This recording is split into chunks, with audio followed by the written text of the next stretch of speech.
qual que é o processo, né, para essa água chegar tratada na nossa torneirinha lá? Se você puder introduzir um pouquinho esse processo para nós, né? Não, a gente pode falar assim, o Brasil ainda pode se gabar, né, com um país que tem muita água doce. Ao longo dos anos, e aí focar um pouquinho no estado do Rio de Janeiro, essa água está cada vez ficando mais difícil a gente tratar. Então, os processos, nós ainda temos os tratamentos mais baratos em função da qualidade da nossa água, mas ao longo do tempo, em função da transportação, do esgoto, mexe, a quantidade de carga de poluição, isso vai aumentando e aí dificulta cada vez mais o uso de produtos e tudo mais. Então, pegamos como etapa básica, etapa inicial, é sempre a preservação dos mananciais, seja essa água de onde ela vier. Tá? Então, assim, ela não faz parte do processo de tratamento em si, mas é o que é o norteador, porque isso facilita todas as etapas posteriores. A gente tem sempre no sistema de tratamento, seja ele um sistema unificado ou seja um sistema para a concessionária, eu tenho um sistema primário, que é onde eu faço a retirada de todos os sólidos grosseiros, todo o material flotante, né? O excesso de areia desde que vem em função de chuvas e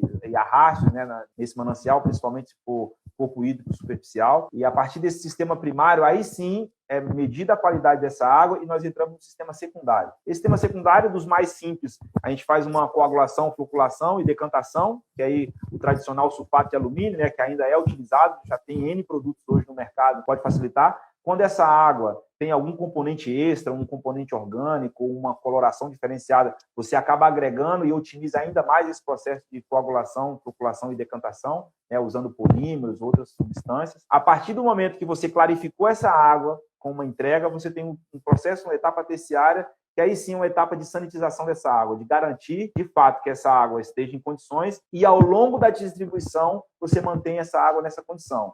E aí, o nosso tradicional cloro, né, a gente usa hoje na forma de gás, mas em casa, as nossas caixas d'água com aquela famosa pastilha de cloro, né, pastilha potável, é importante diferenciar isso, porque a gente, muitas vezes, a pessoa acha que pode usar um cloro de piscina para botar na caixa d'água, e, na verdade, não pode, né, então tem que ter esse cuidado. Essas etapas que parecem ser simples, e você pode fazer, por exemplo, na sua casa, pegando uma água de chuva, deixando ela quietinho lá, você vai ver que vai ter uma sujeirinha no fundo, depois você repassa para outro frasco, e aí essa água está totalmente limpa, você fala, não, está limpa, posso beber. Não, ali pode ter um coliforme fecal, pode ter algum componente que acaba complicando, então aí você usa o cloro justamente para você ter essa etapa de sanitização, e quanto mais tempo ela ficar parada, mais necessidade você tem de fazer essa reposição desse mínimo de cloro, né, que o cloro livre disponível, em torno de 2 miligramas, 1,5 a 2 miligramas, para poder garantir que você não tenha desenvolvimento de micro-organismos nessa água, né? Então, essas são as etapas padrões. A partir daí, a distribuição, e aí a gente tem a distância, por exemplo, nós estamos aqui na Barra da Tijuca, para quem conhece Rio de Janeiro, a Guandu está longe para caramba, então você tem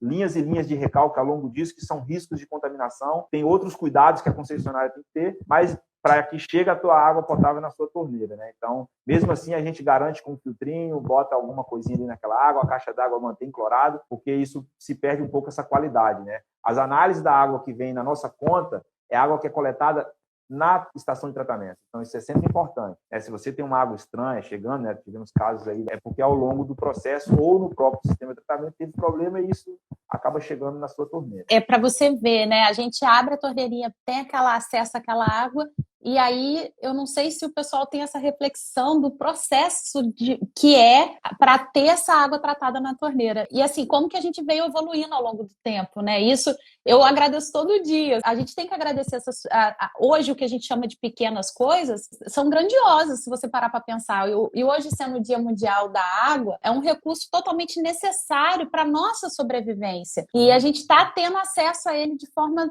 farta até, porque você abre a torneira e paga a sua continha ali conforme o seu uso, mas está disponível, sabe? Então, às vezes é até difícil conscientizar as pessoas que têm, então, esse acesso, porque elas não têm noção do valor que isso tem. Eu posso falar isso, assim, eu vim de uma região de Vazalândia, de paixão lá, minha terrinha, e é uma terra seca, né? Então, assim, a água lá é água subterrânea. O tema fundamental, né, o conceito fundamental da ONU para o Dia Mundial da Água desse ano é água subterrânea. Então, a gente passou por um momento de seca aí, 20 anos de seca mesmo na minha região, onde os poços artesianos que abastecem a cidade, eles secaram. Não secaram completamente, mas chegaram em níveis que se tornaram inviável a exploração dos mesmos. Então, quando você pensa nesse conceito, nessa importância, mas os poços estão a 150, 200 metros de profundidade, mas a nossa atuação aqui em cima acaba influenciando, né? Então, essa é a importância. Eu tinha água no fundo da casa dos meus pais, entendeu? Ao longo de 20 anos, fazia uma cisterna lá de 20 metros, não tinha mais água. Então, tudo isso é muito complicado, a gente tem que ter, sim, essa responsabilidade, não só disseminar e passar para os nossos próximos, né, para as pessoas de conhecimento,